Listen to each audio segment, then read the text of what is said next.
సంబరాల రాంబాబని ఎవరెన్ని ఎకసెక్కాలు చేసినా ఆయన డోంట్ కేర్. ఓడిపోయినా ఇప్పటికీ అదే డేర్.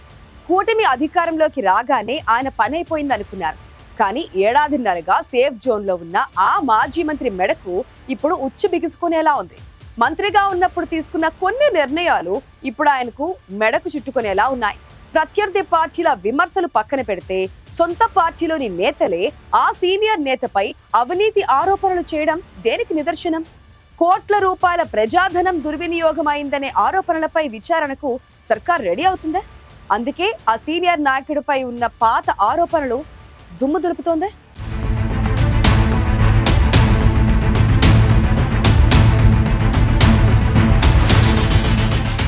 కూటమి సర్కారుపై దూకుడుగా వ్యవహరిస్తోన్న ఆ విపక్ష నేతను కటకటాల్లోకి పంపేందుకు కౌంట్ డౌన్ సిద్ధమైనట్లే ఉంది.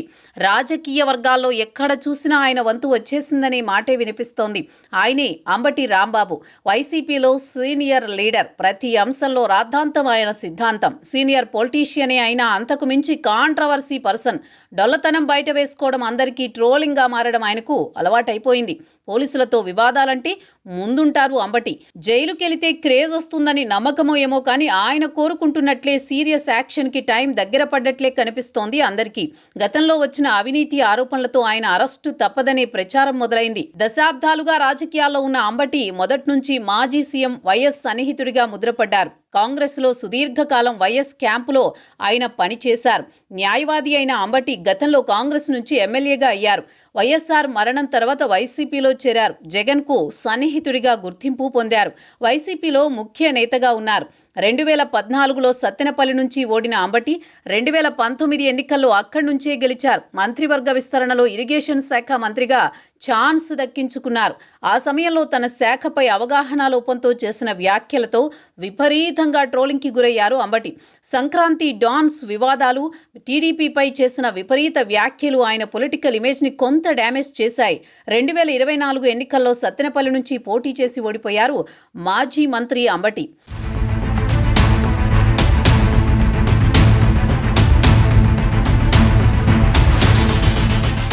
వైసీపీ ఓటమి తర్వాత గట్టిగా పార్టీ గొంతు వినిపిస్తున్న నాయకులు అంబటి ముందున్నారు. నియోజకవర్గాల బాధ్యతల మార్పులో భాగంగా అంబటికి గుంటూరు జిల్లా బాధ్యతలు అప్పగించింది అధిష్టానం.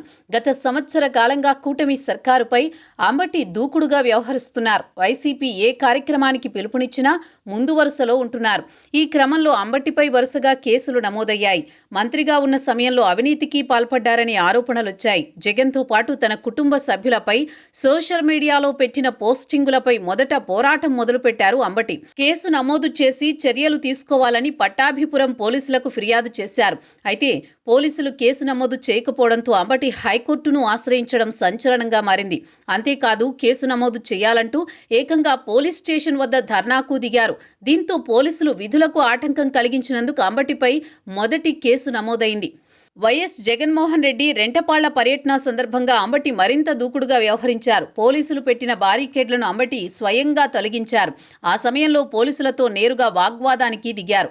దీంతో మాజీ మంత్రిపై మరోసారి పోలీసులు కేసు నమోదు చేశారు. తర్వాత గుంటూరు వైసీపీ విద్యా విభాగం చేపట్టిన కార్యక్రమంతో పాటు మెడికల్ కాలేజీల ప్రైవేటీకరణకు వ్యతిరేకంగా చేపట్టిన ర్యాలీలో పట్టాభిపురం సీఐతో అంబటి గొడవ పడడం సంచలనం సృష్టించింది. 2 సార్లు అంబటి సీఐ మధ్య తీవ్రస్థాయిలో వివాదం జరిగింది. రెండోసారి అంబటిపై నమోదైన కేసులో బలమైన సెక్షన్లు పెట్టారు. తనను అరెస్ట్ చేసి జైలుకు పంపేందుకు ప్రభుత్వం ప్రయత్నిస్తోందని ఆ సెక్షన్లన్నీ ప్రస్తావిస్తూ అంబటి విమర్శించారు. కానీ ఏం జరిగిందో ఏమో కానీ అంబటిపై కేసు నమోదు చేసిన పోలీసులు తర్వాత సైలెంట్ అయ్యారు.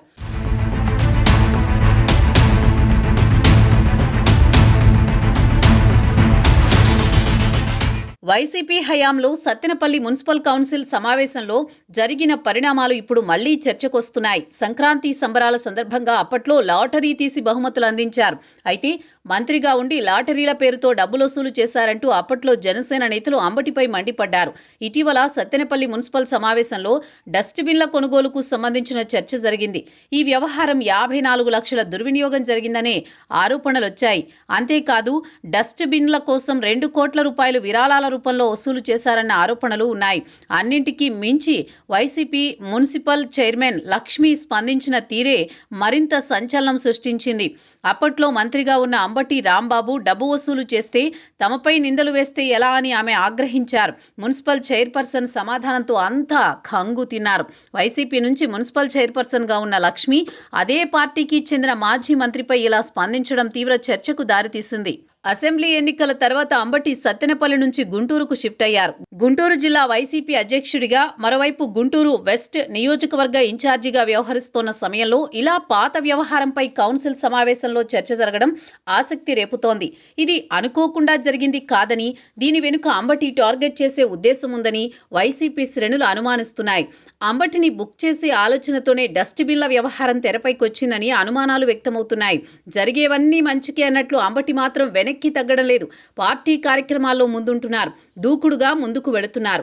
ప్రజలకు ఇచ్చిన హామీలను నెరవేర్చకపోతే సర్కారుపై సమరమే అంటున్నారు. ఇప్పటికే వైసీపీలో కొందరు కీలక నేతలను జైలుకు పంపిన కూటమి ప్రభుత్వం అంబటి విషయంలో ఏం చేయబోతోందో మరి.